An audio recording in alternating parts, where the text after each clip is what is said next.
Marijuana History 101, or should I say extremely brief Marijuana History 101. It's big, complicated, and we'll only be able to scratch the surface, so let's get started. The first thing that strikes one as odd when looking at the history of marijuana, which is also known as cannabis, is how very much legal it once was. In fact, it wasn't only legal, it just happened to be one of the largest agricultural crops in the world, including the United States. You see, cannabis can also be hemp. And just what is hemp? Well, it's by and large the most robust, durable, natural soft fiber on the face of this planet. Up until 1883, and for thousands of years before, cannabis hemp was the largest agricultural crop in the world. It had thousands of uses and products. The majority of fabric, lighting oil, medicines, paper, and fiber came from hemp. The first marijuana law to exist in the United States was a law ordering farmers to grow hemp. Benjamin Franklin used it to start one of America's first paper mills. The first two copies of the Declaration of Independence were written on cannabis hemp paper. Up until the 1800s, most of the textiles in the United States were made with hemp. 50% of medicine marketed in the last half of the 19th century was made from cannabis. Even Queen Victoria used the resin extracts from cannabis to alleviate her menstrual cramps. But the funny thing about industrial hemp was you couldn't get high from it. Yet, it was lumped in with the following, which also made little sense. Reefer madness. In the early 20th century, yellow journalism had surfaced. Articles depicted blacks and Mexicans as frenzied beasts who would smoke marijuana, play devil's music, and heap disrespect and viciousness on the readership, a majority of which happened to be white. Some offenses included looking at a white woman twice, laughing at a white person, or even stepping on white men's shadows. And this ended up leading to a law in the form of a tax stamp. A tax stamp that would not only include marijuana, but also hemp and cannabis medicines. It's speculated that hemp's potential for an abundance of new products was going to be in direct competition with other sources. And this, added to the reefer madness, led to the eventual downfall of all forms of cannabis. Popular Mechanics magazine had actually prepared an article entitled New Billion-Dollar Crop. Hemp was touted as being able to produce more than 5,000 textile products from its thread-like fiber and more than 25,000 products from its cellulose, ranging from dynamite to cellophane. Its superiority as a source for paper was also becoming known, especially with the development of hemp processing equipment. Now, the new Marijuana Tax Act was all fine and dandy, except for one thing. If you wanted to grow hemp, you needed to buy a stamp, but they weren't giving any out to anybody. And so, in effect, all forms of cannabis became illegal. Things pretty much stayed that way until World War II, when the government decided that hemp once again was a good thing and produced a video, Hemp for Victory. But by the time the war was over, hemp again became bad. And in 1948, when the marijuana law once again came into question, Congress recognized that marijuana was made illegal for the wrong reason. It didn't make people violent at all. It made them pacifists. The communists would use it to weaken America's will to fight. Congress now voted to keep marijuana illegal for the exact opposite reason they had outlawed it in the first place. And all through the years, report after report, commissioned by everybody, from the mayor of New York to the president of the United States, has come back with the view that marijuana should have no criminal penalty attached to it. Yet, marijuana remains as illegal today as it did nearly 70 years ago.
Marijuana.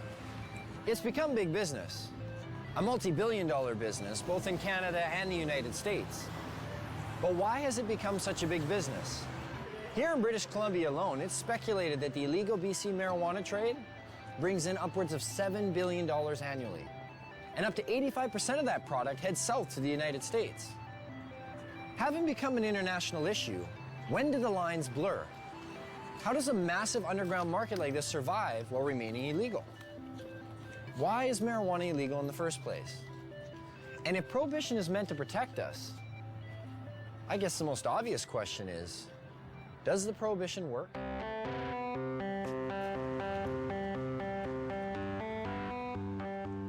If prohibition worked, okay, if you could just wave a magic wand and say, this has gone away, I'd be all over it, you know? But the fact of the matter is that prohibition has never worked. You know, we've been here before. You remember the first prohibition, right? Which was? Prohibition of alcohol. No, I'm talking about the first prohibition. Thou shalt not partake of the fruit of the tree of knowledge. And who was the big cop? And how many people did he have to watch? 2. What are the goals of this prohibition? I assume the goals of prohibition are to reduce the amount of drugs available and to reduce the demand for those drugs.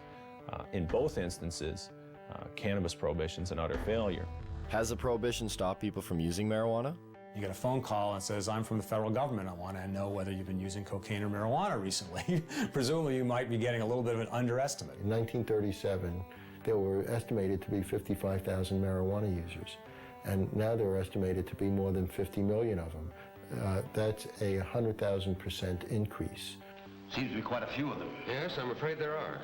Whether the drug is criminalized or decriminalized does not affect the rates of smoking of cannabis, either uptake or of discontinuation. So what are the dangers of using marijuana? I don't know. I don't know. Gives you like a rapid heartbeat. Smoker's cough. I'm sure it has some effect on your brain function, memory. I don't know, is there something unhealthy about moving slowly?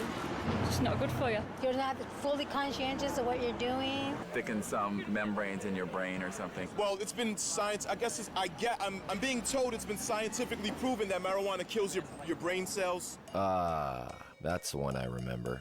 Marijuana kills brain cells. I thought the same thing. You know, I didn't start smoking pot until about 5 years ago. I thought pot made you stupid. You know, I bought into it just as much as anybody did. I realized when I was like 30 years old that I was tricked.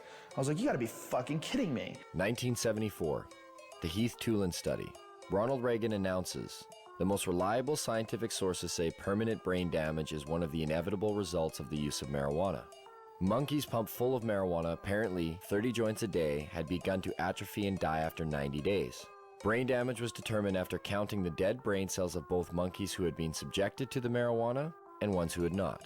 This study became the foundation of the government, and other special interest groups claim that marijuana kills brain cells. Here's what they didn't tell you. After 6 years of requests, how the study was conducted was finally revealed. Instead of administering 30 joints a day for 1 year, Dr. Heath used a method of pumping 63 Colombian-strength joints through a gas mask within 5 minutes over 3 months. They suffocated the monkeys. What they did is they put these gas masks basically on their face and they pumped pot into it, but without additional oxygen. So after X amount of time, the brain shut down. Well, if you suffocate, the first thing that's going to happen is your brain cells are going to die with lack of oxygen. So what they did is they suffocated the monkey, showed all these dead brain cells, and then went on to associate it by saying that cannabis use causes your brain cells to die. And how many people, not knowing the origin of the study, have gone on to quote it and re-quote it. And now people believe it. Studies since have shown no signs of any brain cell damage. In 2005, new research suggested that marijuana could possibly stimulate brain cell growth. That study hasn't received the same attention. Another common belief, marijuana causes lung cancer. In the 1999 study by the Institute of Medicine that was paid for by the United States government, they had to use words like may and should cause cancer. We've been hearing for years them trying to say that it causes lung cancer, and we say, really, that's interesting because you can't even show us one case of cancer being caused by cannabis use alone. You definitely have to do it moderately because it does paralyze the cilia, but if it's not radioactive, you're probably not going to get cancer from it. Smoking can be harmful because of the proper use of smoke. not as a result of anything in the cannabis plant, but because they're intaking heated plant matter into their lungs. People said, well, you don't know, we haven't been smoking it long enough. Look what happened with cigarettes. We've had about 4 decades, or more than 4 decades of experience. If this was going to show up, it should have shown up by now. Finally, a study came out just in the last month verifying that cannabis smoke does not cause cancer. It's different than nicotine. And the elements in the tobacco smoke do cause cancer, and the elements in the marijuana don't. There's no cases of marijuana-only smokers getting brown lung syndrome. There's no cases of marijuana-only smokers getting emphysema. Strange for a plant that's so dangerous. How come none of that? Marijuana is as bad for you or worse than tobacco? Impossible.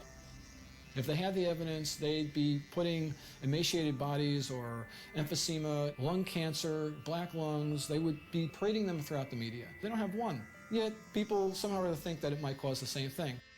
In fact, if you look at the straight deaths from substances, a different type of picture starts to appear. The #1 killer in the country? It beat out AIDS, heroin, crack, cocaine, alcohol, car accidents, fire, and murder combined. Tobacco. That's a nasty, dirty thing to say, son. A lovely, pure white cigarette causing cancer. It gets me right here.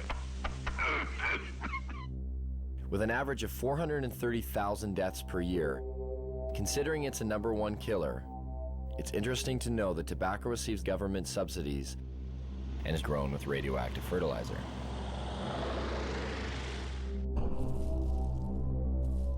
Now get out there and sell cigarettes! #2 on the list? If we don't include poor diet and physical inactivity, with well over 85,000 deaths a year, alcohol. As we look much further down the list, there are others that may surprise you. Caffeine comes in with 1 to 10,000 deaths a year. And some of our most popular pain relievers, non-steroidal anti-inflammatory drugs such as aspirin, still make an appearance with over 7,500 deaths annually. Where does marijuana lie in this? What kind of staggering number do we find? I don't know, 50,000? 250,000? 300,000? For marijuana, I'd probably say then 80,000. I would say it would be hundreds of billions. Get ready for it. Here it comes. There are no deaths from cannabis use anywhere. You can't find one. In 10,000 years of known use of marijuana, there's never been a single death attributed to marijuana. There's 400,000 deaths in America alone every year that are directly attributed to tobacco. I've heard that you have to smoke something like 15,000 joints in 20 minutes to get a toxic amount of delta-9 tetrahydrocannabinol. I challenge anybody to do that. And even in the animal studies where people have loaded the animals up with doses that would be hundreds of times what a human could possibly be exposed to, no, the animals don't die. The LD50 seems to be astronomical. I mean, you can die from ingesting too much aspirin. You can die from ingesting too much coffee. The drug warriors who say we have to protect society, save these people, are being just a little bit disingenuous. Not one university or medical facility has ever recorded a single death directly attributed to marijuana. But never mind that. There's other problems, other reasons to fear it. Take addiction, for example. There are more kids in addiction clinics for marijuana than any other substance. This must mean that marijuana is the most addictive substance today. It's undoubtedly true that there are more teenagers and kids in treatment for marijuana than all the other drugs combined. What the DEA never tells you is why that's true. A kid is caught possessing or smoking marijuana. He's taken to court. He's given a choice. Either you some horrible penalty, or you go to a treatment center. Obviously chooses to go to treatment, and goes to treatment there, he's considered an addict. But then the DEA gets to point to that stat and say, look at all these kids in treatment for marijuana. God, it must be because today's marijuana is not the marijuana that your parents were smoking. As far as I understand, only 3% of the people in treatment for marijuana are there voluntarily. The other 97% were told to by their guardian or told to by a judge. So you can choose between jail or treatment. And a lot of people choose treatment. It provides no basis for speaking about addiction. Anybody who is at all sophisticated about marijuana would rate them the way two researchers were asked to rate drugs in order of addiction. Nicotine was 1, alcohol was 2, then heroin, then cocaine, then coffee, and then marijuana. There may have been a couple of other drugs, but marijuana was at the very bottom, below coffee. This narcotic, unlike the opiates, the synthetics, and cocaine, is non-addictive. What do you mean by non-addictive? By non-addictive, it is meant that the user of marijuana, when deprived of the drug, will not experience the agonies of withdrawal. It is habituating, but its use can be discontinued. Then what is its danger? It's used as a scapegoat for covering up underlying problems in people, especially young people. Here I am, don't ignore me. If you use marijuana on a daily basis for a year or so, and you stop using it, you're going to notice some differences, but nothing like the kind of withdrawal people will experience in withdrawing from either tobacco or heroin. But why would the government and the DEA want to put a statistic like that out there? We'll learn more about that later. The gateway theory. Is marijuana a gateway drug? Yes, I think it is. Yeah, I don't exactly know why, but I know it is. It opens a doorway to other drugs. It makes you want to experience more. It makes you feel good. Yeah. People want to experience something else and, you know, have a, I guess, more dreams. Its greatest danger lies in the fact that it is a stepping stone to the harder drugs, such as morphine and heroin. That's why there are people that want to legalize marijuana.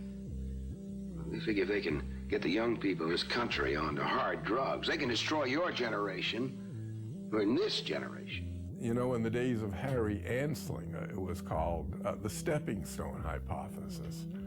If you stepped on this stone, marijuana, you were bound and determined to go on to the next stone, which would be one of the so-called hard drugs. Every time it's been studied and looked at and so on, they have never, ever found that there's certainly nothing in marijuana that makes you want to go to anything else. There is no inherent psychopharmacological property of the drug which pushes one toward another drug. I'll smoke a joint. I want a bag of chips and fucking junk food. I don't want to go out and get ripped. I drink alcohol. That's my drug of choice. It could be said I started on milk. I mean, this is crazy. If I use marijuana, why does that automatically make me a candidate to black tar heroin? It's a nonsensical argument. In fact, only 1 out of every 104 marijuana users use cocaine, and less than 1 use heroin. The black market throws the dealers of soft drugs together with the dealer of hard drugs. So if you have a black market, and you have a dealer that's dealing in marijuana and LSD and everything else, and the dealer might say to you, hey, you want to try something stronger? Well, in that sense, because of the black market, because of prohibition, people may be more susceptible to seeing these other drugs and being willing to try these other drugs. And so what you see is that there is a gateway effect, but it's a gateway effect caused by prohibition and the blending of the hard and soft drug markets. Where does this leave us? Oh, wait. What about laziness? You will be useless to society if you use marijuana. But if that's true, well, there are about 50 million people who smoke marijuana in America, and over half of the Canadian population who've tried it. And yet, both societies seem to flourish.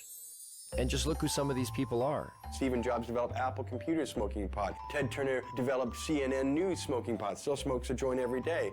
You go through every musician you like, from the Rolling Stones to the Beatles to Led Zeppelin, they all smoke pot. Snoop Dogg, Willie Nelson. Come on, Bill Clinton, He didn't inhale, man. He didn't inhale. Yeah. Don't be so naive. Virtually every presidential candidate has now copped to using marijuana at some time in his or her life. A few times in the Army, I tried marijuana. It was not a significant part of my life. I had a senior law enforcement official tell me that in his judgment, up to a quarter of the White House staff, when they first came in, had used drugs in the last 4 or 5 years. The people that have personality problems and the people that are going to be lazy and going to lose their job, they're going to lose their job anyway. They're not losing their job because of marijuana. That's just a lie. I love Tommy Chong. I think that a lot of the Cheech and Chong episodes that people believed, not knowing that Tommy wrote and directed the movies, thinking that, you know, that's what a stupid stoner looks like. No, actually, that's what a really brilliant creative genius looks like, acting like somebody you think's a stoner. And none of this is borne out in the research or when you look at people who are long-term users and happen to be lawyers, judges, doctors, and, you know, writers. But what about the potency of the drug? Marijuana is dangerous. There's higher THC levels than ever before. Anytime you got a bag of Colombian dope 20 years ago, it was way better than the Mexican swag that you normally got. So there's always been a range of THC in plants, and the fact that we can now grow stuff that's equivalent of what Colombian was 20 years, well, it doesn't mean that we're boosting THC to unheard of levels. It just means, you know, hi, there are some nuances in this discussion that people should be aware of. And I actually think that it's a real stroke of our own ego to think that for the 50 or so years of Prohibition that we've improved upon varieties that have been cultivated for drug use in places like India and such for thousands of years. People say, well, you can abuse marijuana. Well, shit, you can abuse cheeseburgers too. You know, you don't go around closing Burger King because you can abuse something. I can take a fucking fork and jam it in my eyeballs. That mean forks should be illegal? You know, I could jump off a bridge. Should we outlaw bridges? Let's nerf the world. But what about all the crime and violence associated with marijuana? From beat cop to police chief, I saw ample evidence of the harm caused by alcohol and the absence of evidence caused by marijuana use. And I mean the complete absence. I cannot recall a single case in which marijuana contributed to domestic violence, crimes of theft, and the like. You want to know what a weed smoker looks like? You're staring at one. You know, like, I'm a weed smoker. I'm not, like, crazy or, you know, I'm not stabbing you right now. Most of the violent crime that's committed, or most of the crime period that's committed or having to do with drugs, is people who are on drugs committing violent crimes. If you make it legal, if you make it cheaper, you make it more available, you're going to have more violence, more addiction, Tom, that is more not crime. true. Stop lying to us. Oh, now, come on. Stop lying to us. That is not true. You know, don't tell me that. I've smoked pot, Tom. But I've admitted it. I've done it. I've done all of the big three. I've done tobacco, I've done alcohol, and I've done marijuana, Tom. Guess what? Marijuana's the least of the three, pal. You guys prove me wrong or whatever. I want to hear someone that has smoked too much weed and went home and beat his wife and beat his children or whatever, like you see on booze. The only big issue on alcohol is drunken driving and binge drinking among college students. Otherwise, you can drink to your heart's content. There are far more crimes committed under the influence of unadulterated, if you will, emotions. Anger, rage, jealousy. A lot of our understanding is driven by what's in the paper and on the television and the radio these days, and we get extremes, and the black and white thinking is reinforced, I think, by that. If only there was something to compare it to. Something that was prohibited at one time but is now regulated. So we could see what the difference might be. What could that be?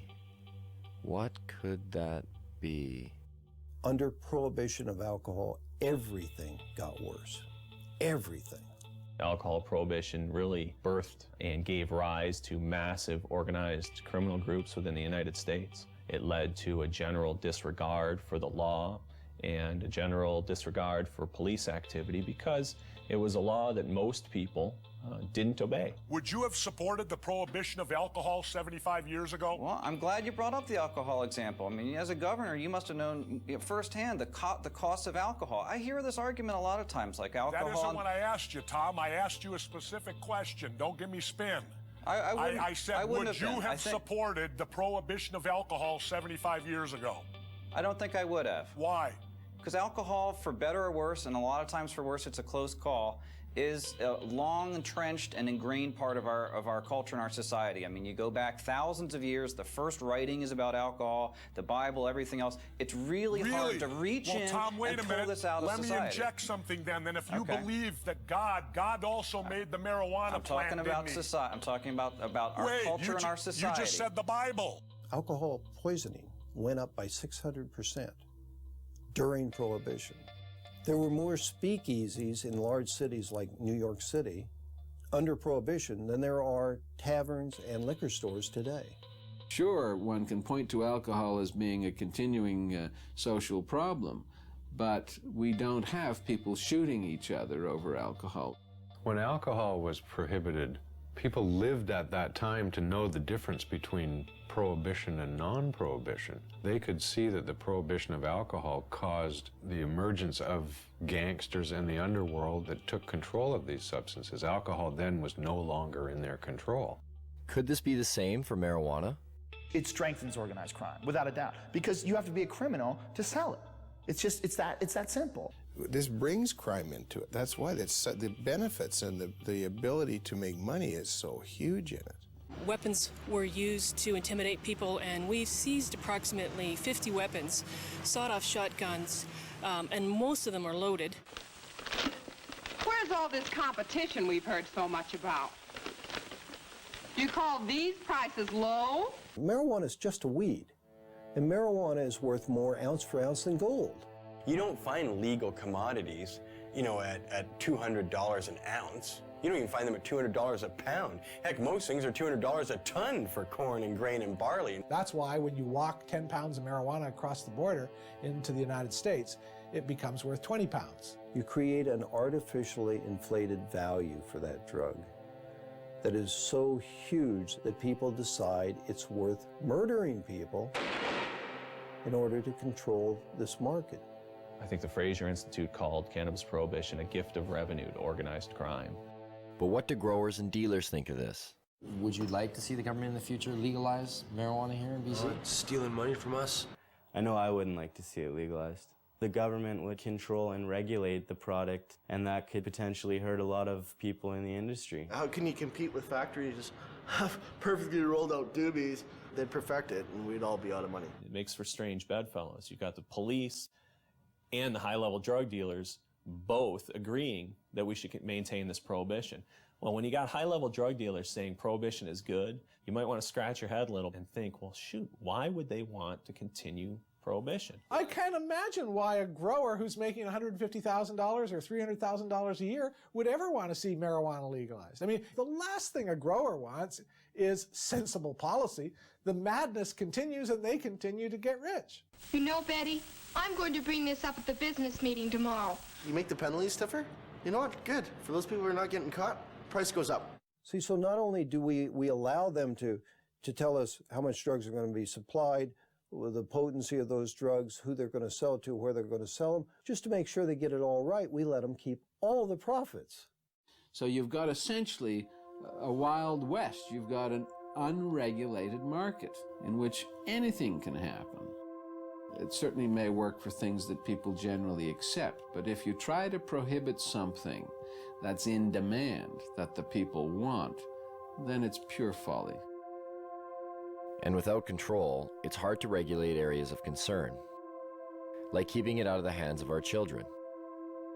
There have been some studies that suggest heavy sustained long-term use from adolescence to adulthood has the potential to exacerbate symptoms of those with a genetic predisposition for schizophrenia.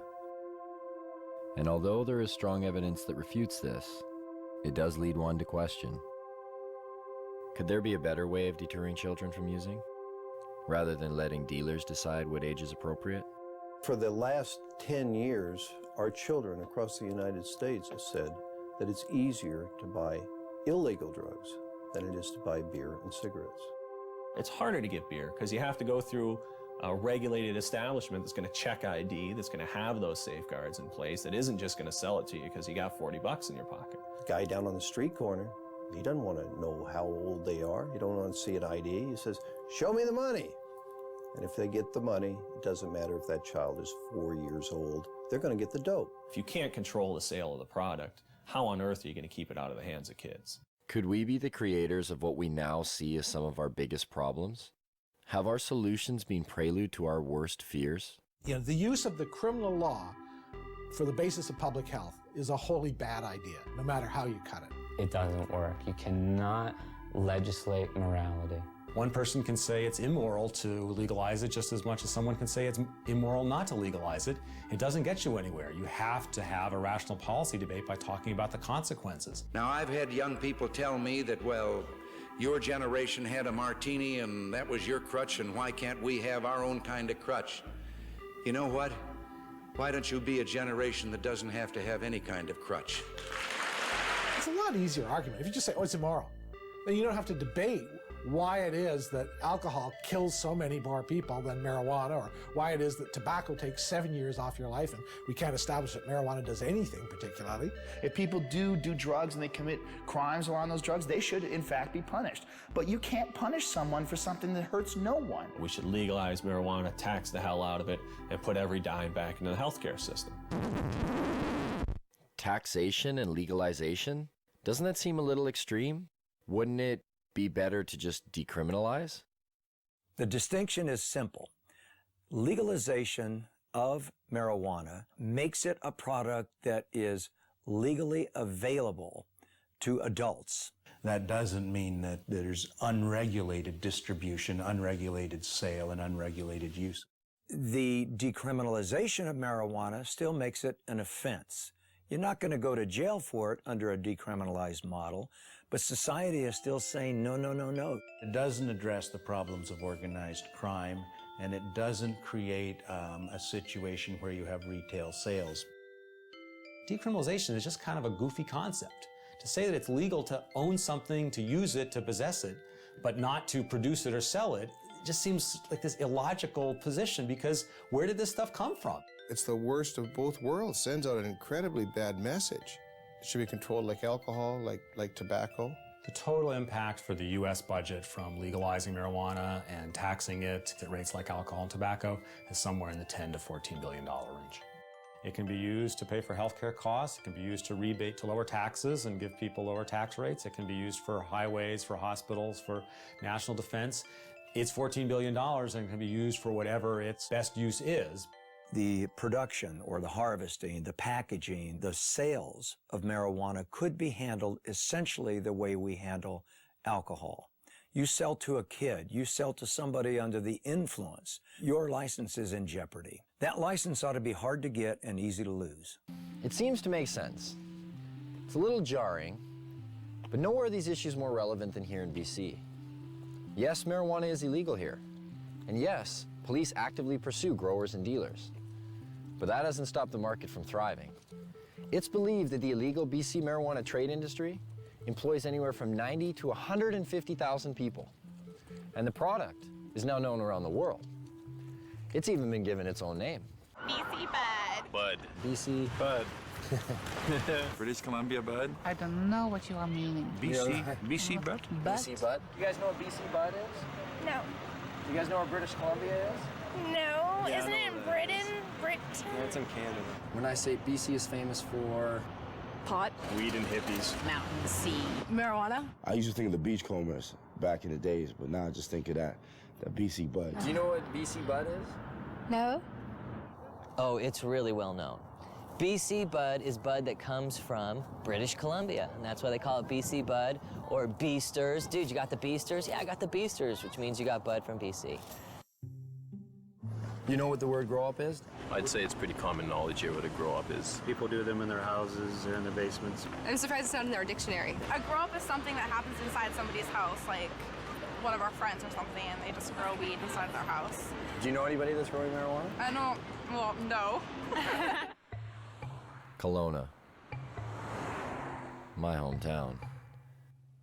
With a population of only 100,000, Kelowna is said to house well over 1,000 grow-ups. A police officer stated in the local paper, if they were to bust one grow-up every day for a year, they would still be nowhere near getting rid of them. And Kelowna is not alone. Where are they in BC? They're everywhere. They're in every single corner of the province. There is no community in the province that doesn't have grows and hasn't had an increase in grows. But the fact is that there's thousands and thousands and thousands of grow-ops all over British Columbia. And the most common thing you hear when they braid a grow-op is from the neighbors is, I had no idea they were growing pot on my street. You know, if you actually took my estimates seriously, that there were 17,000 grow-ops in British Columbia in the year 2000, if you took that seriously, you're looking at roughly 1 out of every 100 dwelling units in British Columbia. We need to have a sense of that. Not bad for a province with a population of only 4 million people. It's certainly changed a great deal from the 70s and 80s when it was an import-export business to the domestic production business of the 90s and beyond. That would make us Columbia North. We're talking a lot of production.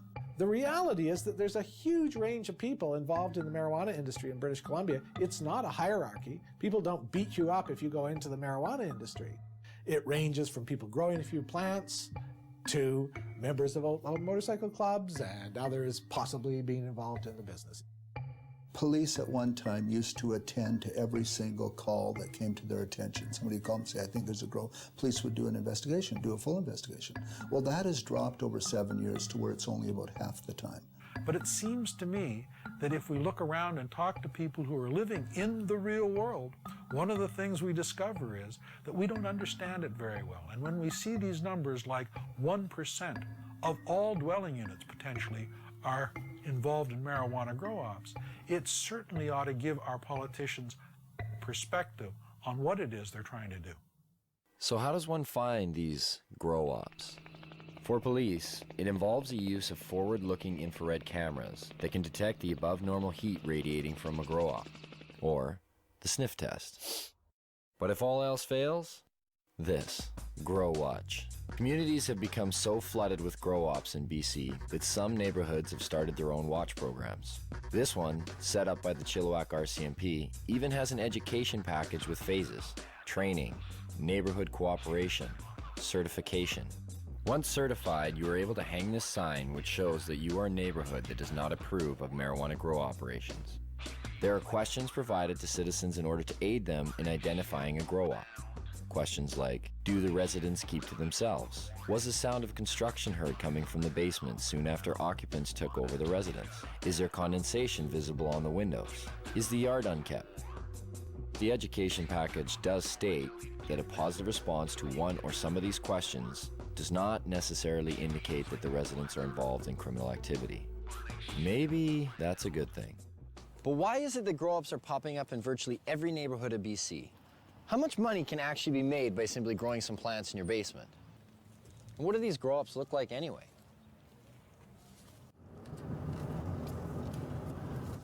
We finally got a grower. Right now we're driving to meet them. It's around 8 lights. It's not a huge show. This is what they use for clippers and stuff like that. When they hire clippers to do a show, you put these on, and if people are looking from the outside, it just looks pretty much like you're wearing sunglasses.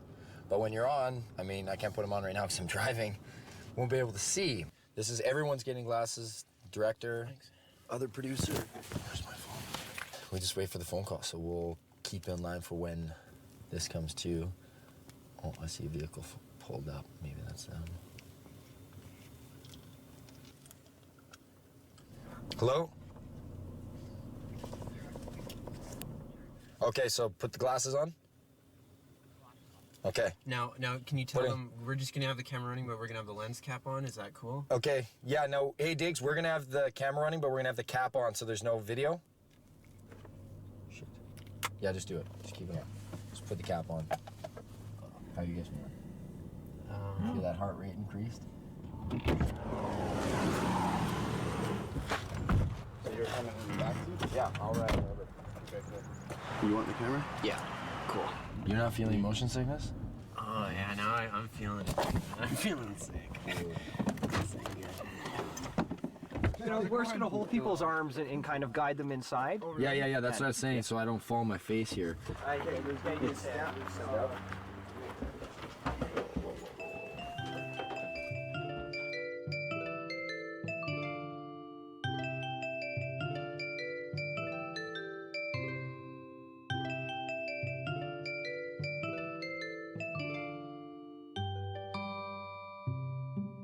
A real grow-op.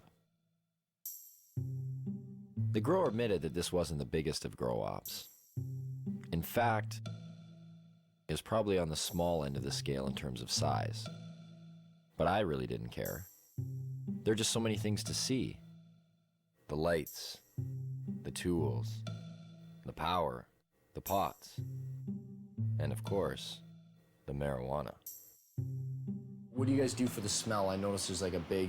Well, we got this carbon filter here or whatever, and it just kind of filters the air in there, and then it's goes underneath the house, and we have it so it goes into like a dog shed. So like I'm in the beginning stage and I'm learning. Over here, there's also another room in there.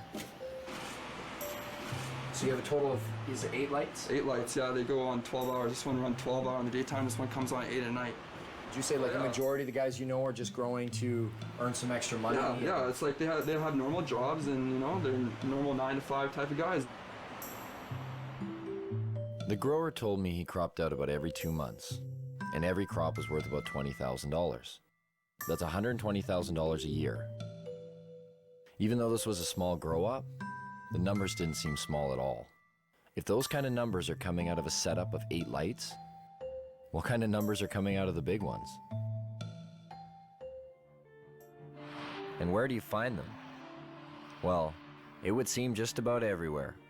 Barges, semi-trucks. Whether it was for the mobility of it, or whether it was an attempt to disguise the smell of burning marijuana, of growing marijuana, in any event, it's unusual for that reason. Even in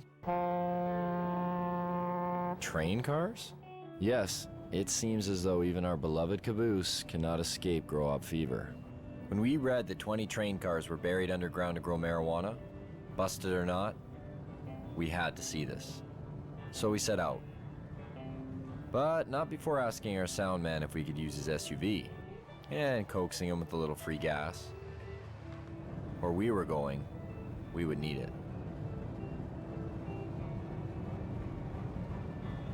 We're in the boondocks, way up here.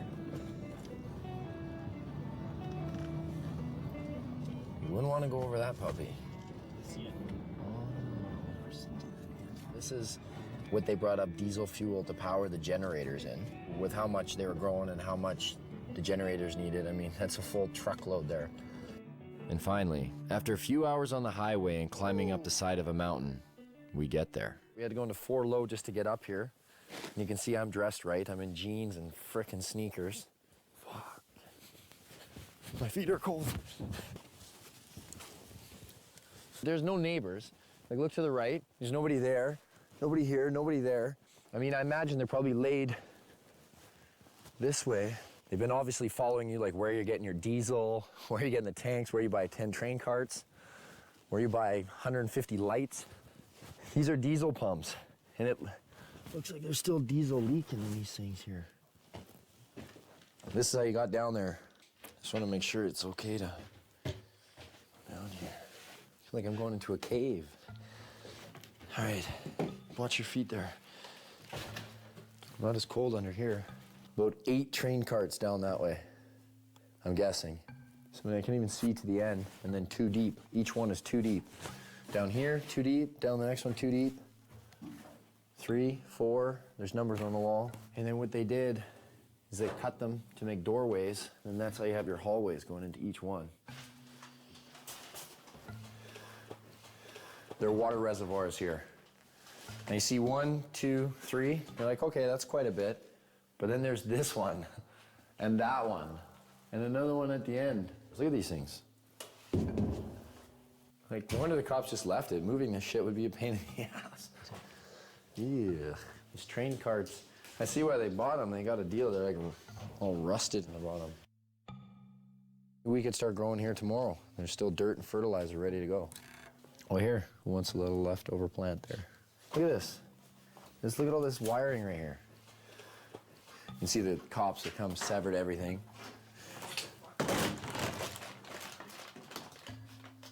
What are those chains for? Chains are where they were hanging the lights. The reason why they use the chains, because then they can adjust the height. You know what? Actually, you want to get me to run all the way down to see how far away I am? So I'm going to go to the end here and just show you how deep this is. And this was all filled with plants. Whoa. I'm at the end. Now I can hardly see over there. It's just like lights to me. This is how far away, like to give you an idea just how big this is. Oh, it's a trek just to get back to where you guys are. And you're gonna see a lot of repetition because here it goes again. Bang, all the way down. When it said in the paper 20, it's gotta be 10 long and 2 deep each one, because then you get your 20 carts. Man, I wish we could have seen that while it was still rolling. That is crazy. You wouldn't know there's a law here. Check this out. Cannabis Day, an actual day dedicated to marijuana. And take note, this takes place on one of the busiest high-traffic blocks of BC's largest city, Vancouver. Marijuana? It's everywhere. Consumed and sold in every imaginable way. Pipes, bongs, joints, baked goods. It was hard to imagine that nearly every person attending this event was breaking the law, and yet no one seemed to care. The police were there, but not to bust people. They held traffic for the band to play for Cannabis Day. Now they went back to their side of the street. Sure, no problem, brother. No problem. Complying with the 5-0. One of the organizers told me that in all the years this event has taken place, there's never been a violent incident, except once, by a man who's believed to be under the influence of alcohol. We heard there was a jazz festival happening at the same time on the other side of the block. It wasn't doing quite as well, but there was one group doing all right. Right up there, as you can see, still Cannabis Day going on, but right here, not even a block away, is a church retreat, and they're selling donuts. I was like, well, what do you guys think about the rally? And they're like, we need to pray for them. And I was like, but you guys are selling food for them, right? And that's, I'm sure they've sold record amounts today, I guess, too. So we'll see. We'll get an interview here shortly, hopefully. The interview never came. There was so much marijuana, it was unbelievable. I think we almost all got contact highs just from being around the smoke. But I did get a donut. I did purchase some of these on the way out. Those church girls got me. A culture of marijuana has been established in BC, from paraphernalia to cafes, from seed selling to its very own political party, the BC Marijuana Party, even bakers.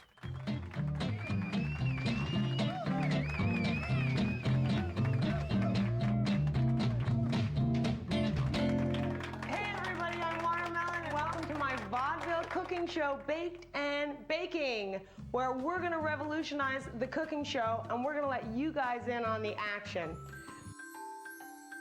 Meet Watermelon Girl. She's made a name for herself as BC's only drug dealing, nudist, comic, pinup, baker. Did I get all that in? She was arrested for selling her cookies down on Wreck Beach. A nude beach. Is this for real?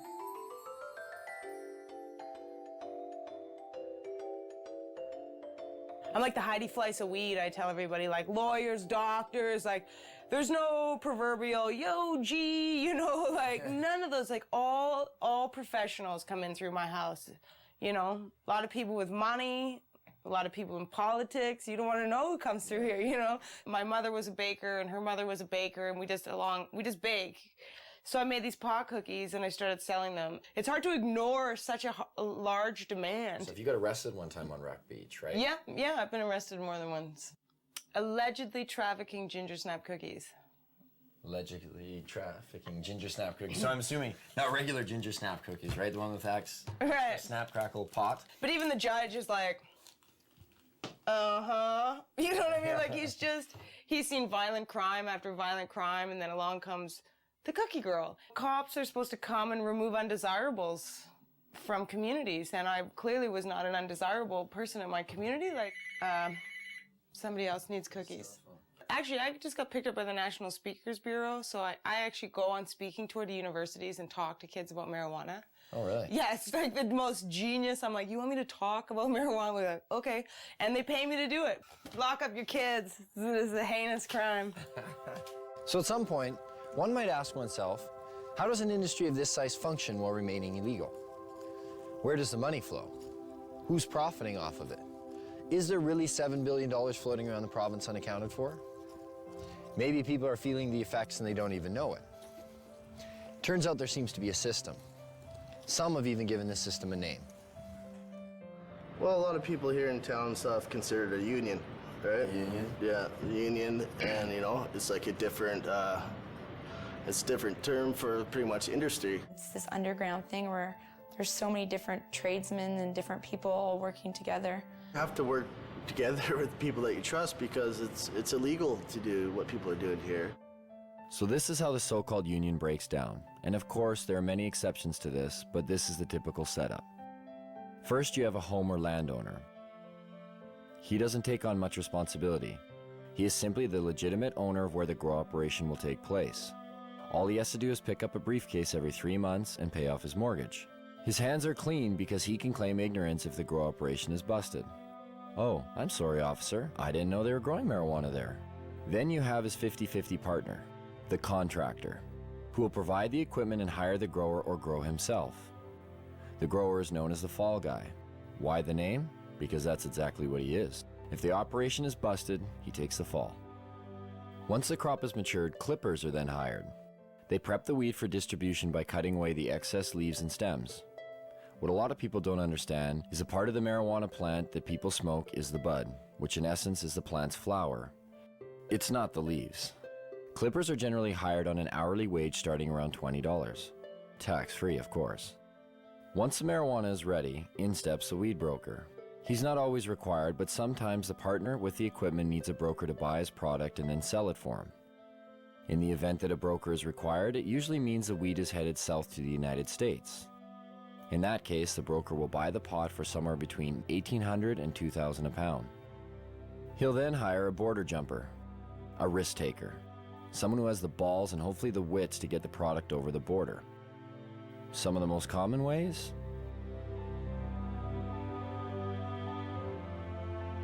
The border jumper's fee varies with each trip, but they're always well paid.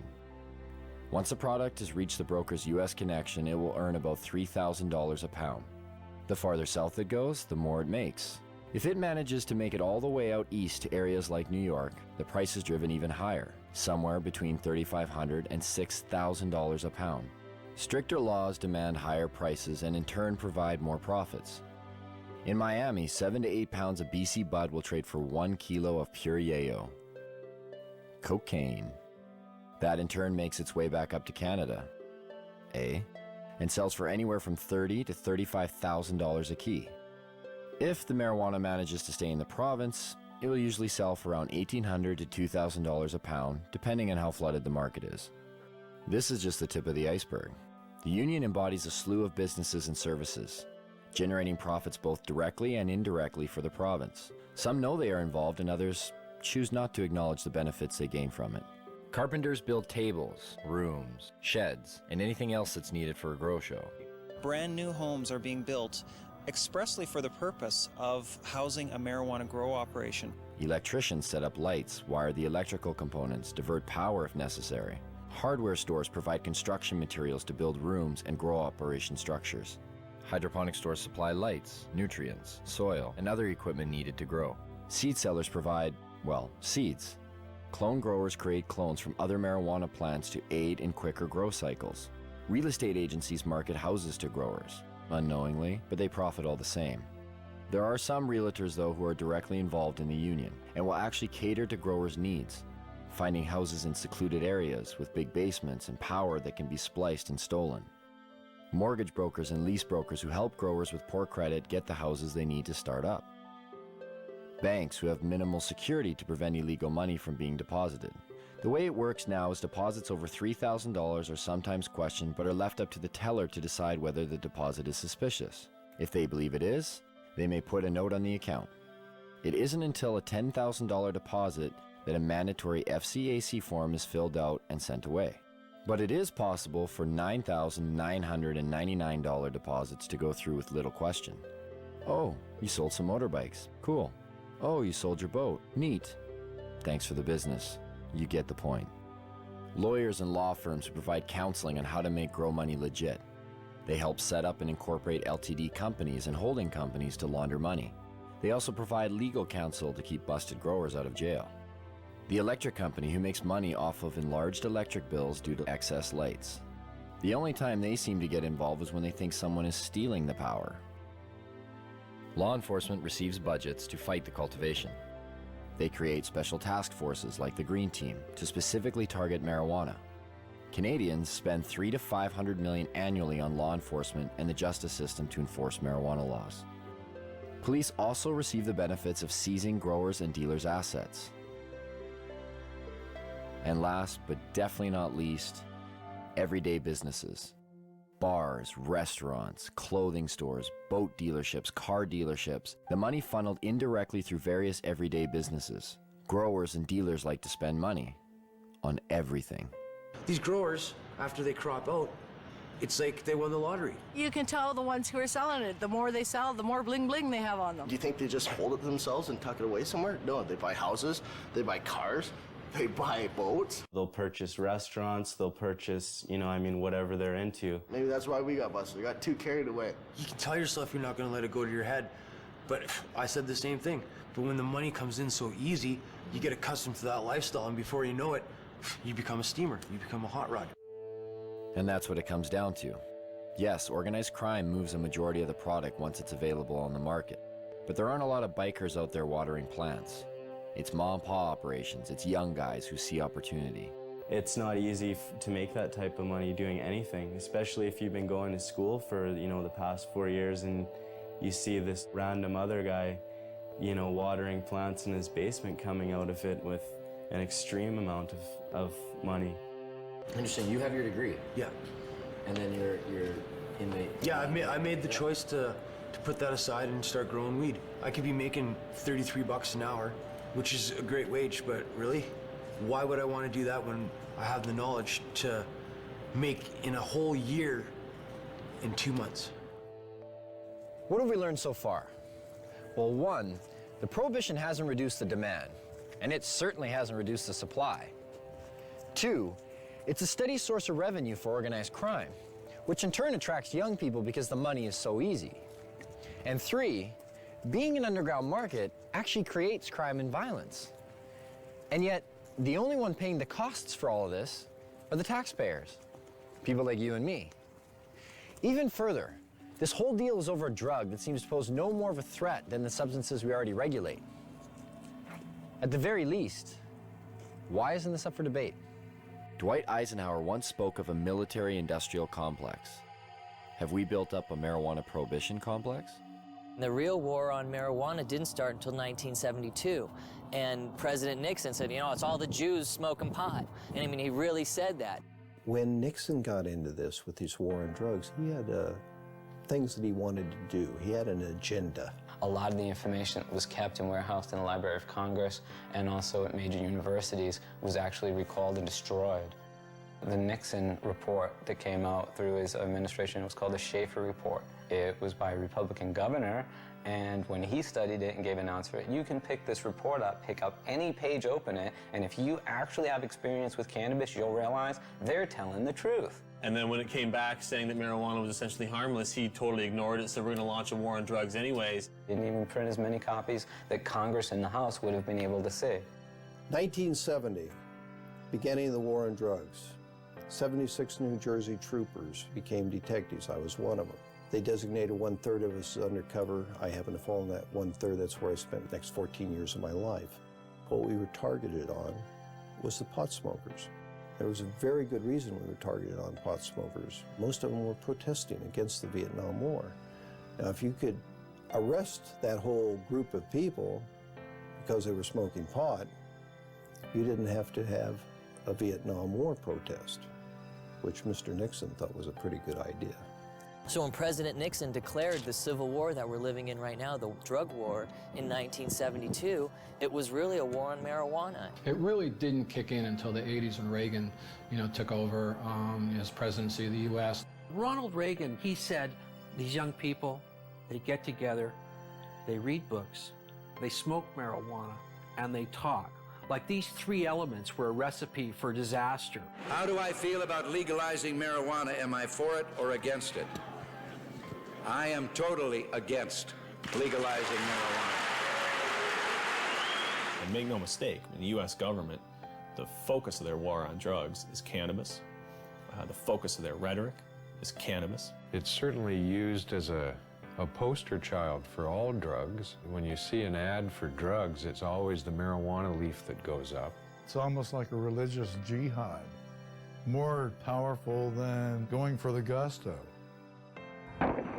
Causes people to think. When people think, they question. They question things like, say, the war in Vietnam, or race separation of blacks and whites like they did in the 30s in the jazz clubs, or women's rights, or the Gulf War, oil wars. It's real simple. You put your loafers on, you put your black socks on, you get in your car, you have your briefcase, you say hi to your neighbors, he mows his lawn just like you do, and things keep moving along in the same direction they always have been. That's why marijuana laws exist. There are, in my opinion, people in government at all levels of government who know that it's not a winnable war, and yet they continue to pursue it. Acceptance of drug use is simply not an option for this administration. Often we go to debates and it's a police officer debating us. Okay, the police are supposed to enforce the laws. They should not be arguing for or against laws. That's not their job. Well, what is their job? Is it to enforce laws that exist on the books, or to determine the policy of the laws that are made? The way to justify the policy is to create a lot of fear and then spend a lot of money combating that. Quite frankly, if you took the using population of all the other illegal drugs combined and you eliminated cannabis from that equation, there wouldn't be a big enough drug problem in either this country or the United States to justify the massive expenditures that go towards fighting the war. The amazing thing is the small amount of enforcement that is necessary.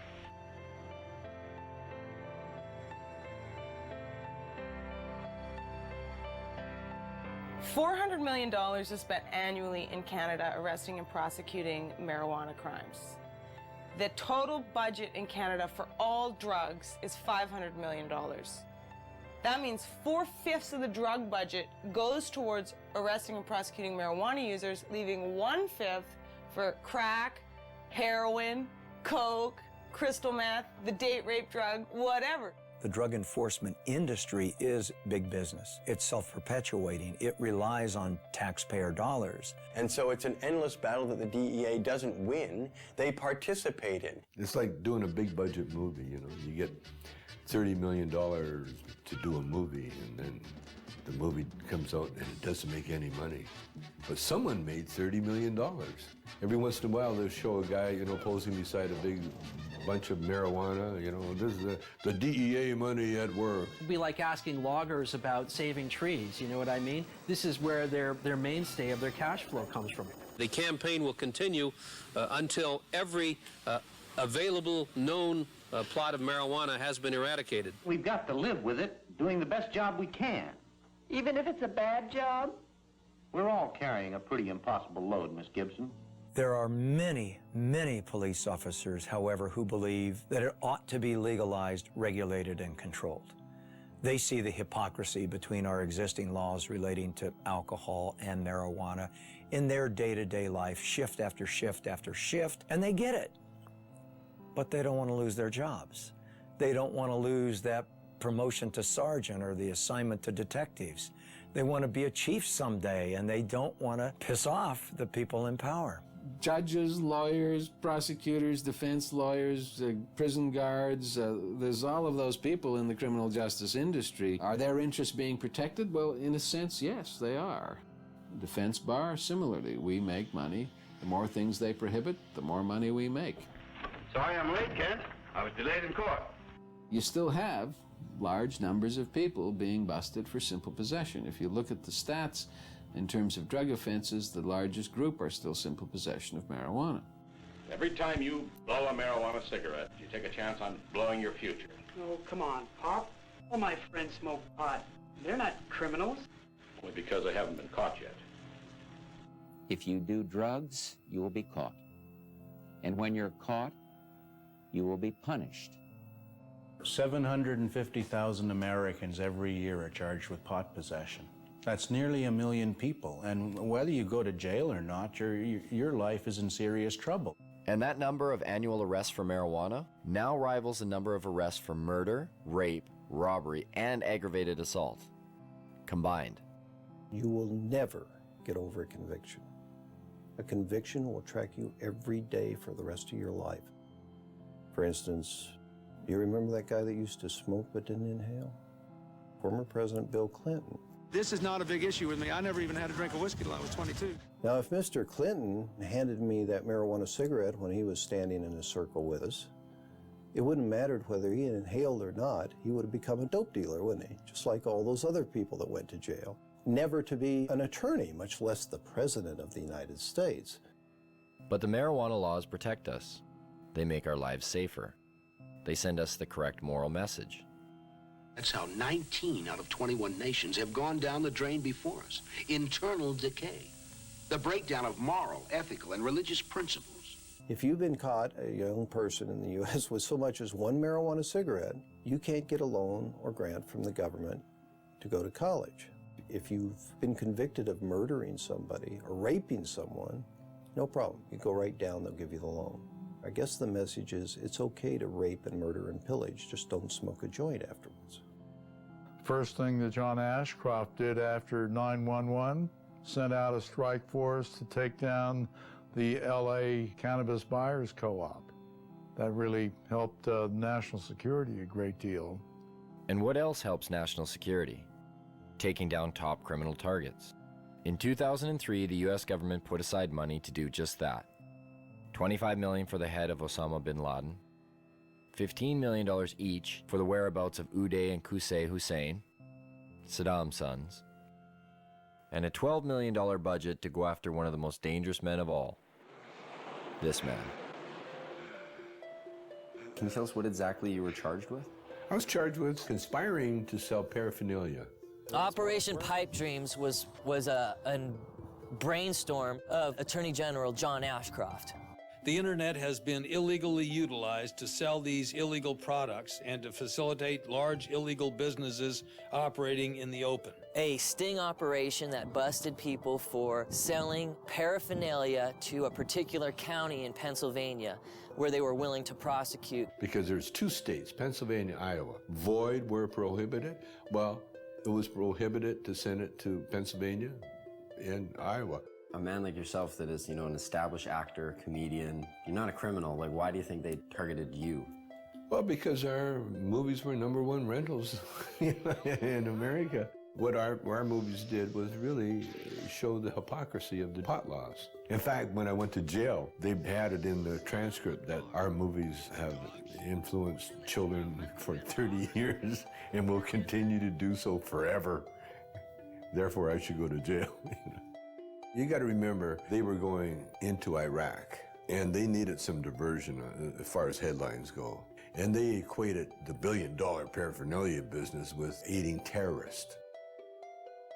This was a legitimate company paying taxes. I was just the face on the bone. They charged me. I had nothing to do with the company. I never shipped anything to anybody. It wasn't even his company. He just loaned his name to it. 51 people were arrested under Operation Pipe Dreams. Only one person, Tommy Chong, went to jail. But if I didn't plead, they threatened my son and my wife. Tommy stands up and volunteers to go to jail, says, yeah, okay, that's my paraphernalia. Leave my wife and kid alone. He's protecting his family. What kind of force was used on the day you were arrested? There's over 20 SWAT team people, visors, automatic weapons, helicopters overhead. They had news trucks, Fox News trucks outside. They had the media on the ready. It was a photo op for everybody. They asked, do I have any drugs? And I said, yeah, I got pot, and they wanted to know where it was, so I told them. They said, well, it's not really a drug bust. I said, well, then what are you doing in my house, Then they said, it's about bongs. We're bringing down all the bong companies in America. And with Tommy safely behind bars for 9 months, the United States drug war reset its sights, this time across borders. In downtown Vancouver, just outside the US consulate, a bunch of people had gotten together and were having a rally for this guy named Mark Emery. He had evidently been selling seeds, marijuana seeds, to the wrong people. Let me tell you, the DEA wants me because I am very good at what I do. Well, obviously, I'm the most dangerous man alive. Like, really. Like, no wonder I'm facing life imprisonment without parole for something that no one's ever gone to jail for here in Canada. No one's ever gone to jail for seeds, not even for a day.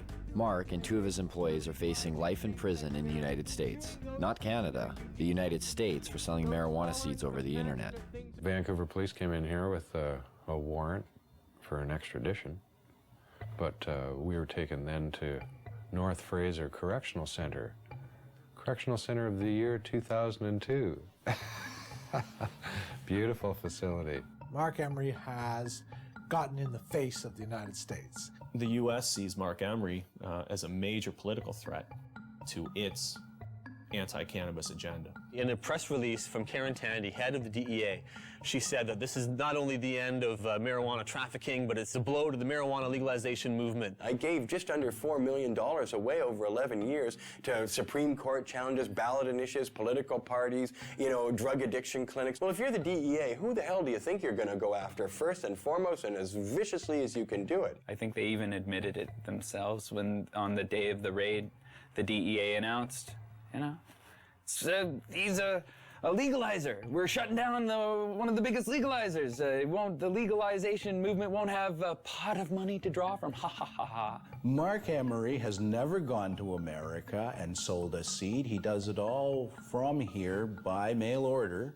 And it's akin to Canadians ordering, a machine gun from somewhere in America. It's against the law, and if we receive it here in Canada, they come and arrest us for receiving the machine gun.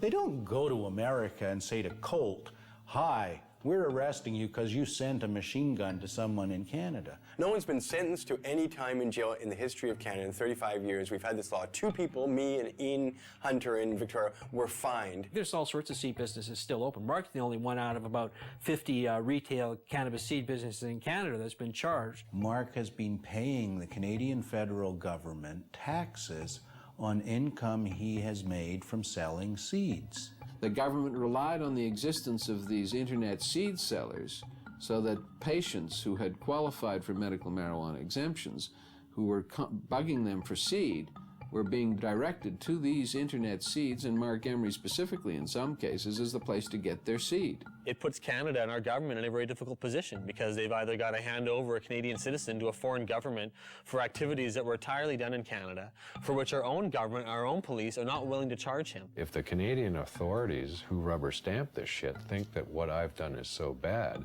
then charge me. I should be tried by a jury of my peers. I'm not about to be tried by my peers at all. I'm about to be tried by foreigners. At 420, a time synonymous with smoking marijuana, everyone lit up. And for those who didn't have marijuana to light up, again the police were close by, and again they didn't seem to care. One officer had mentioned she was bothered by the smell of the smoke. It was kind of confusing. How could we be sending Mark Emery to prison for life in the United States if even our own police aren't finding it worth their while to bust people smoking it right in front of them? That's not the only thing that's confusing. The marijuana that's consumed in the United States, how much comes from Canada? I don't know much about Canada. I don't either. Maybe 20%? I'll go with 35. 35%? And a quarter. 50%. 50? 50%. I would say about 60%. 60%? 70%. Yeah, 70, 80%. At least 80% of it. Whew. I don't think it's all that much. Most of it is here.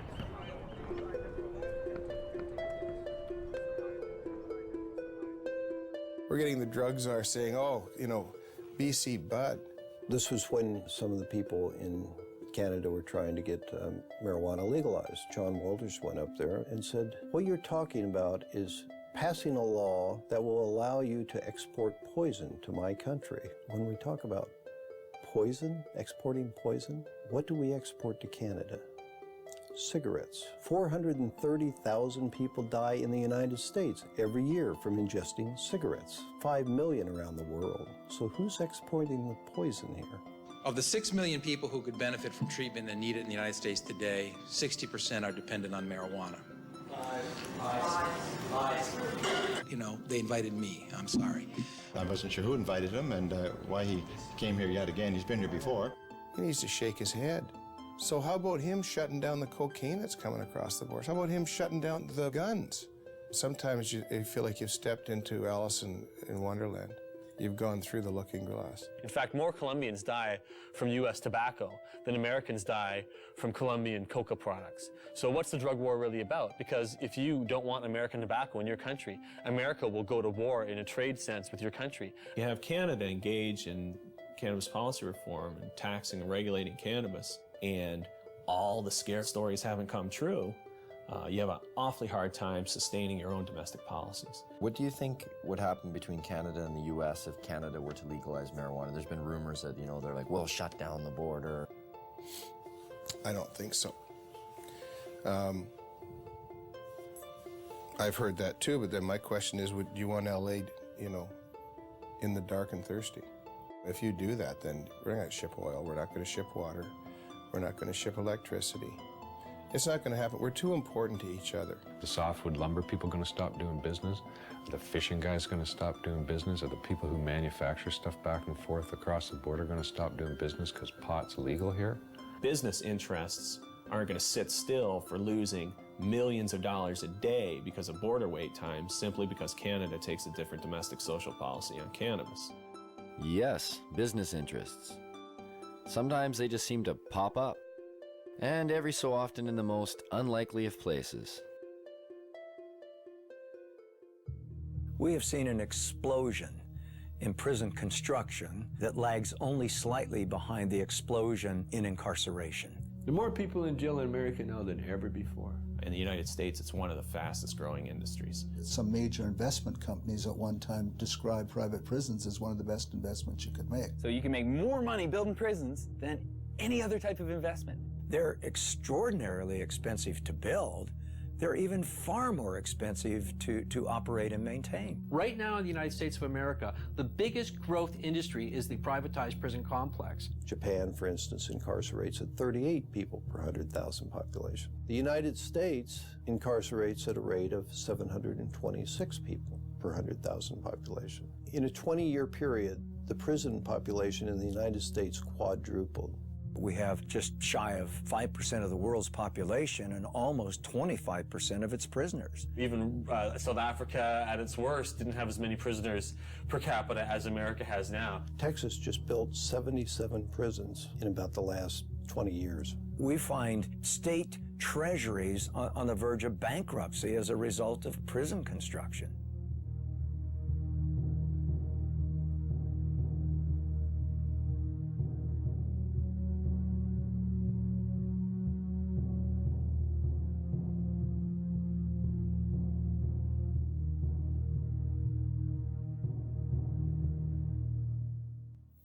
Some think there won't be room for them in jail. We'll make room. We're almost doubling prison space. Some think there aren't enough prosecutors. We'll hire them, with the largest increase in federal prosecutors in history. In the late 80s, there were about 5 privately run prisons in the United States. By 2005, that number had reached over 260.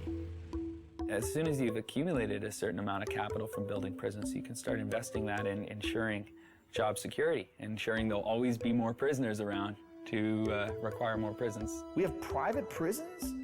What the fuck is that? How did that happen? How can you profit over people going to jail?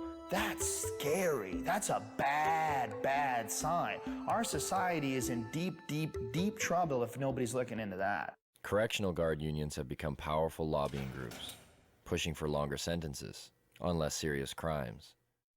California's has become one of the most powerful in the state. The California Department of Corrections budget rose from $923 million in 1985 to $5.7 billion in 2004. Between 1977 and 1999, overall local and state spending on corrections across the country grew 946%, almost 2.5 times the rate in which spending on education increased. And prisons aren't the only thing money's being spent on. There are millions of drug tests per year. There's money to be made on that. It's huge. It started off with people saying, we really need to test people in dangerous occupations. Things like police officers should be tested, pilots in airplanes. Then somebody said, well, our athletes, we should probably test them for drugs too. Then somebody came along and said, well, it's not just the professional athletes. How about the athletes in colleges and high schools? They need to be tested too. And then they thought a little harder and they said, well, suppose we just test everybody that goes out for an extracurricular activity. That should be constitutional because they don't have to do that, you know. So now if you want to join the chess club at school or the French club, you got to pee in a bottle. Now they're pushing to make laws to test all children in school. All the studies show this doesn't have anything to do with whether kids use drugs or not. So it looks to me like this has a lot more to do with the money that's being made for drug testing. Can you imagine how much money will be involved if we can randomly test every child in school? A lot of these places that have been urine testing have refused to continue to do it because the only thing that these urine tests are finding is marijuana. The other drugs that people take dissipate from their systems fast enough to not be found. If they smoke a marijuana cigarette, 28 days later, if they pee in a bottle, they're going to show that they've had a drug. But if they use a hard drug, heroin, cocaine, methamphetamine, in a long weekend, nobody can tell that they've used that drug. So what does that say to our young people? It says, if you don't want to get caught, don't use the soft drugs, use the hard drugs. It's not just urine anymore, it's hair and saliva. They'll do blood testing. There's industry there. This is money. They're not doing it for free.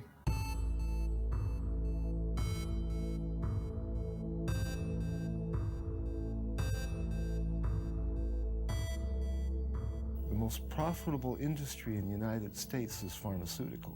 Dollars involved is just staggering. Could it really be? Has medicine really become that profitable? The fact is it has. In 2005, U.S. prescription drug sales rose 5.4% to $251 billion, and global pharmaceutical sales rose 7% to $602 billion. Now, why would pharmaceuticals be threatened by a plant? The answer may be as simple as one word: natural. Because a significant amount of research to date has confirmed or suggested that marijuana in its natural state is still the most effective form. Can you imagine a world where you or I wouldn't have to pay for certain medicines? After dealing with about 10,000 patients over the last 15 years, I would say that over 200 different medical conditions respond favorably to cannabis. It appears to have benefits that we never ever knew about. Glaucoma, epilepsy, muscular dystrophy, Arthritis, multiple sclerosis, wasting syndrome, nausea, chronic pain, depression, anxiety, hepatitis C, cancer, chemo, AIDS patients. Is there a product out there today that provides as many medical benefits as cannabis? No. It remains an unutilized major resource. The way to riches in the pharmaceutical industry is to have a drug which can be patented. Cannabis is problematic right from the start because it's a multi-molecule drug. In 1930, it wasn't possible to patent plants. And that's the reason that pharma never picked up on this, because by synthesizing and owning compounds, that's where the profit motive comes into the pharmaceutical industry. The patent in the United States lasts for 20 years. Well, you can charge whatever you want at that time, and that's where you make the killing. There's no money to be made off natural plants. If you can use a natural medicine that you can grow in your own home, which costs pennies to use, you're going to do that. You need water and dirt. Not only that, you have that plant forever. Prime motivation behind any drug company is to make money, and as much money as possible. They're corporations, and corporations, everybody knows that it's like that diffusion of responsibility thing. There's so many people working for corporations that they lose their humanity. So those are potential customers for these pharmaceutical companies that are not there if they're using a natural plant. It's unlimited. You grow more, you get more medicine. Pharmaceutical companies don't want you growing your own medicine. The government supported a small drug company by the name of Unimed to take a synthetic THC, tetrahydrocannabinol, and to put it into capsules to be used as an oral medicine. This became Marinol. This THC in Marinol is exactly the same 21 carbon molecule that's in herbal marijuana. But it's not the same as medical marijuana. It's not a crude mixture of things, and there's no guarantee that you get the same results. You can make a synthetic delta-9 tetrahydrocannabinol in a test tube. It'll have exactly the same number of atoms and the same arrangement. But how in the test tube can you put the electron spins together, the subatomic quirks and quarks, if you like, of that compound in the same way that a biological enzyme system will put it together? It can't happen. In the case of a synthetic compound, if it's only an ingredient from the cannabis, they can formulate that as a drug and make a lot more money out of it. We're confused that if, you keep hearing that there's no scientific proof to medicinal benefits of marijuana, why are there drugs like Marinol on the market? Why do they even exist? Well, that's part of this double talk about it. If we take and change it a little bit so you believe it isn't marijuana, then it's okay. It's a great medicine. They're trying to make marijuana into medicine because it is medicine. Why did the government actually grow marijuana? I mean, the government has had marijuana programs that existed since the 70s. It's impossible for me to believe that the government even believes their own propaganda. What I do believe is this, that you can fool some of the people some of the time, and they're doing an excellent job of that. And for all the claims of these drugs being a more viable medicine because there's no high, we checked some of the side effects. For Marinol, dizziness, feelings of exaggerated happiness, drowsiness. Last time I checked, those were signs of getting high.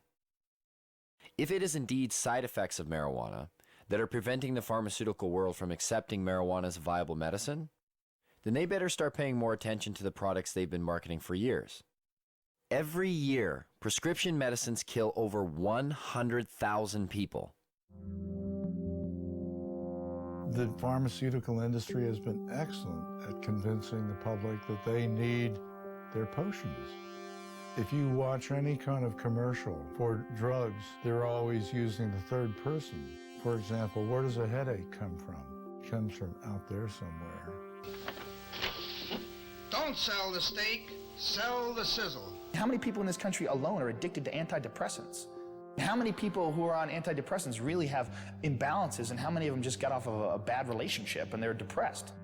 It seems to be acceptable to give people something as long as you're wearing a white smock or you've given them a legal prescription. Doesn't matter how deadly the particular drug might be in terms of side effects.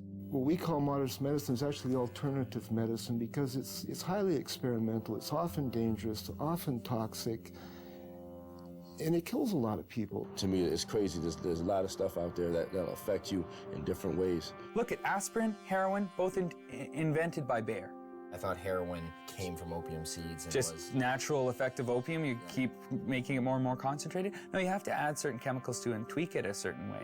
It doesn't just come from opium itself. What was heroin made for? As a cure for morphine addiction and coughs. Heroin, the sedative for coughs. Pseudoephedrine. That's the main ingredient in methamphetamine, is to cure the cough, the cold. I get a cold, oh, I think I'll do some meth. When you look at it from a large perspective, like, what's weed?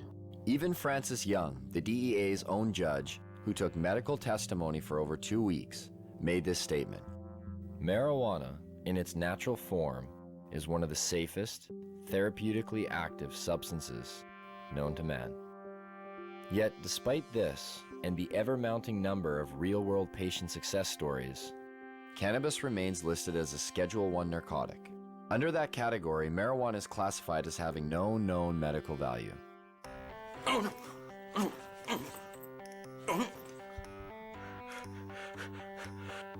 I have multiple sclerosis. When we first met Greg, his shaking was so severe that he informed us that he would need a few puffs of marijuana in order to participate in the interview. The difference was night and day. What do you say to those that say marijuana needs to be tested and regulated and have the high taken out for pharmaceutical companies to consider it a valuable medicine? That's a pretty, and I only mean this as a measurement, as to how much it is actually a pathetic thing to say. I mean, just look at me. Is it not blatantly obvious that I have just enjoyed however many tokes? I look happy. Greg has been using marijuana for years and stated to us that he's never experienced any negative effects. I'm never, I need my marijuana. That's stupid. It takes away my discomfort, let's call it. It does enhance my very being. Where do you think you'd be if you didn't get to smoke it, like dealing with your pain?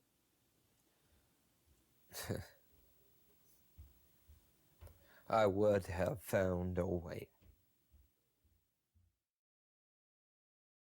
How does the training and education of medical doctors today work against the acceptance of prescribing marijuana as medicine?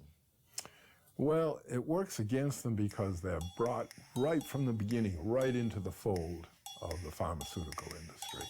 We're reading journals, they're reading these advertisements, or they're reading papers on drugs that were financed by the drug companies, or they're being seduced by the companies. Fancy dinners, a trip for a weekend. Would you like to have 18 rounds of golf? And some of them get outright money from the drug companies. I've met doctors who said when they first came out of medical school, they didn't know what to do. It was really overwhelming. They had live patients in front of them who needed help. They were very happy to have representatives tell them what medicines would be best for their patients. So doctors have a bias toward the products of pharmaceutical industries. They do not readily accept the idea that a simple plant or herb may be useful. I don't know if they think it's hocus pocus. I just think they don't feel that there's the kind of testing that they're used to. That's the problem we have. What I try to impress upon these people is we're trying to put the science into it, and yet some people are very resistant to even attempts to do that.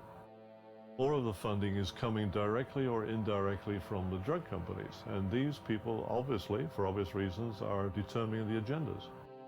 Now think of the lobbying potential behind the most profitable industry in the United States. Think of the power. And do they get their way? Why can't we explore its medicinal potential? Why can't we use it to make more products? To myself and people involved in this business, it stopped making sense a long time ago. The common response is really the medical marijuana is a stalking horse for legalizing it. And so what? What do they want? We should be making use of this plant. And really, that's all I can say. The restriction, the prohibition is all, in my mind, just stupidity. And I don't condone stupidity. And that's a problem. How do politicians, after years of promoting claims of marijuana's harms, pushing for larger drug war budgets, constructing political platforms based on a stance that vilifies marijuana, and being lobbied by big business, how do these same politicians now reverse their stance? What politician can come before their constituents today and say marijuana should be decriminalized when yesterday they said it was evil and dangerous? Their constituents are going to want to know why you changed your mind. Were you lying to us or were you stupid? Either way, you're not getting elected next time. Whoops, we made a mistake. You 17 million people should not have been arrested. Some of you jailed, some of you fined, some of you lost the handle on your career. One way to bypass this problem in the face of ever-growing empirical evidence is to divert attention. Add a word: medicinal. Put the word medicinal in front of marijuana, and you are now talking about something completely different if you're a politician. Why is there a perception that healthy people are affected differently and unable to fend off the detrimental consequences, whereas a person with a lowered immune system or terminal illness seems to experience none of these effects? Some people go home at the end of the day and they drink to kind of wash away the day, you know, just like, that was a hard day, I need a few drinks, relax, kick back. So is that relieving pain? Maybe. Or is it pursuing pleasure? I don't know. So if you think about this in the context of cannabis, it also has relevance. The government's a lot more likely to forgive cannabis use if it's for relief from pain. If it's in pursuit of pleasure, that's a problem. And I think that points to something about our culture that's a little bit odd. What works for one doesn't necessarily work for another. The father-son confrontation. Mom smokes like a chimney. And you have a drink every day and smoke too. It's not the same. Why not? You can get cancer. Your liver can rot away. They believe today, and I'm disappointed in the media, that it hasn't brought this information, this new information to the people of this country more than it has. They believe that marijuana could well turn out to be the most dangerous drug that is in use in our country today. If you're a politician, you can get elected on a get tough on crime platform. We're going to lock up all the marijuana cultivators for a long time because you're preying on the fears of the public. Spokesmen for giant special interest groups, whether those special interest groups be law enforcement, or whether they're private prisons, or whether they're pharmaceutical companies, or whether they're oil companies. We have spokesmen for gigantic corporations that are trying to calm us and get us to press the right button in the voting booth. Everybody that gets in has their own agenda. They're beholden to their own lobbyists, so they don't go in and check the work of anybody before them. That's not their job, because God forbid somebody come in there and check what they do afterwards. I understand why politicians may be reluctant to act on their principles, but our politicians need to read their own polls, because this is one of those cases, and it happens a lot in life, where the people are ahead of their leaders. Hempfest, the largest event for cannabis in the world, a showcase of modern-day hemp. Sure, they used this stuff 70 years ago, but what good is hemp in a world like today? A world that appears to have everything it needs. It opens a whole new market. It opens a whole new market on every level. You can harvest off the seeds, you can harvest out the inner pulp and the long stem fibers. The fiber itself is the strongest natural fiber in the world. All the clothes I'm wearing today for this interview are hemp. All the clothes I actually always wear are made out of hemp. Been so since probably '94, when I realized I could buy clothes made out of organic fibers that lasted longer than cotton. You can eat hemp seeds, and it contains all the essential amino acids and fatty acids. It makes fuel. You can make biodiesel out of it. Hemp is an excellent source for biofuel. When you grow hemp for fuel, every crop unleashes a huge amount of oxygen into the environment. And in fact, the same amount of oxygen that you lose when you burn it off, you gain back. So it's a closed cycle, ending the greenhouse effect. There are so many hundreds of strains of industrial hemp that you can grow hemp almost anywhere in the world. Not everywhere in the world, but almost everywhere in the world. So just that alone makes it a resource for fuel. That is the solution, is to stop using fossil fuels and nuclear energy. Stop using them entirely, and using wind and wave and sun more, and these biofuels. People will get it, especially as the gas prices go up. It's the highest quality paper there is. I mean, it's archival quality. The words tree-free paper don't make sense to people. Hemp paper that you find in the museums that are hundreds of years old haven't even yellowed. To supplement the wood, we could solve the deforestation problem. Why isn't it cost effective to use hemp versus the forest industry right now? The simple answer is because you can't grow the hemp in the United States. As far as human beings are concerned, it's probably one of the most useful plants ever, if not the most useful plant ever, and it's illegal. Industrial hemp is not a drug, though it is of the same species as marijuana. It is a completely different variety of plant, similar to comparing a Chihuahua with a St. Bernard. You can't get high from industrial hemp, but you can get high from marijuana. This is the only industrialized country in the world that doesn't grow industrial hemp. I mean, think how crazy it is that we can eat the product, we can sell the product, we can wear the product, we can export the product, import it, manufacture it, everything but grow it. We can't grow this thing. It's criminal. And there you have it. After 2 years of research, our quest for answers has only left us with more questions. And the only thing that really seems to make sense is that none of it makes any sense. It's a weird thing that you do when you make nature against the law. We're worried about things going extinct, and yet the policy on the most useful plants in the world is that they should all be eliminated and driven to extinction. Absolutely, they should still be concerned about youngsters using But we're concerned about youngsters using alcohol, tobacco, driving automobile, whatever. But that it should be the kind of prohibition that it is now, rather than regulation, it cannot be sustained in a rational society. I believe it would be more ignorant of me to listen to somebody who's trying to oppress me than it would be to just ignore the ignorant and go on with what I think is right. Even now, this interview is being conducted. I've smoked pot all morning.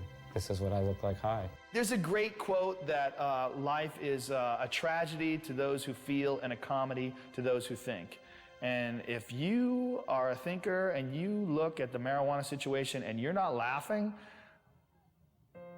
you're fucking dumb. Do you think marijuana will ever be legalized in Canada or the United States? Yes. I don't know about the United States, but it will be legalized in Canada. I won't be alive to see it. I used to believe it was right around the corner back in the 1970s. Check out the gray hair. I confess to being 61. I believe it will happen. I didn't used to. As recently as 2 or 3 years ago, I was convinced it was not going to happen in my lifetime. I wish you didn't ask me that question, but I would say I think it will be. It's always a possibility. It's, you know, there can be breakthroughs to reason.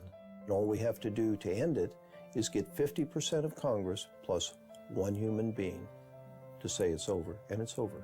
There's a movement in this country, and some people have more faith in it than I do. Maybe from hosting Fear Factor all those years, I've lost my faith in human beings and their intelligence.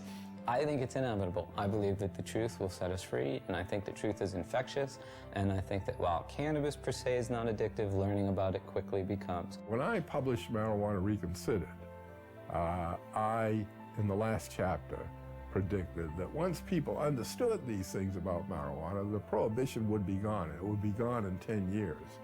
Carl Sagan, who was a very good friend of mine, read the manuscript and he said, "Lester, you're so pessimistic. 10 years?" You know, well, here we are, 45 years later, and nothing has happened. Nonetheless, it can't help but happen. I mean, you can't sustain a lie like that forever.